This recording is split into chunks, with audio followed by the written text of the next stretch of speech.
Hi అండి, welcome to our channel. ఈరోజైతే టేస్టీగా కరకరలాడే జంతికలు అయితే ప్రిపేర్ చేస్తానండి. దానికోసం బియ్యం పిండి 3 గ్లాసులు తీసుకోండి. పెద్ద గ్లాస్తో 3 గ్లాసులు బియ్యం పిండి తీసుకోండి.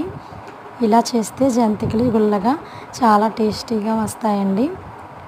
వేపుడు శనగపప్పు ఉంటుంది కదండి, వేపుడు శనగపప్పు 3/4 గ్లాస్ తీసుకోండి.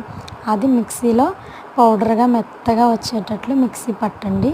మిక్సీ పట్టాక ఈ బియ్యం పిండిలో వేపుడు శనగపప్పు పౌడర్ కూడా వేసేయండి. 1/2 టేబుల్ స్పూన్ పసుపు వేసుకోండి, 1 స్పూన్ వాము వేసుకోండి, సాల్ట్ కూడా 1 స్పూన్ వేసుకోండి, కారం 1 స్పూన్ వేసుకోండి. ఈ కన్సిస్టెన్సీ అంతా కూడా మిక్స్ అయ్యేటట్లు ఇలా పౌడర్, ఉప్పు, కారం అన్నీ కలిసేటట్లుగా ఒకసారి కలుపుకోండి.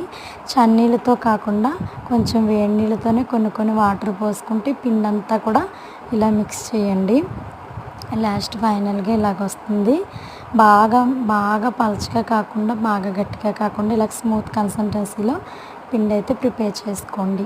నెక్స్ట్ జంతికలు వేసే గొట్టానికి కొంచెం ఆయిల్ అప్లై చేసి ఇలా ముద్దగా చేసుకుని పిండి దీనిలో ఇలా పెట్టండి.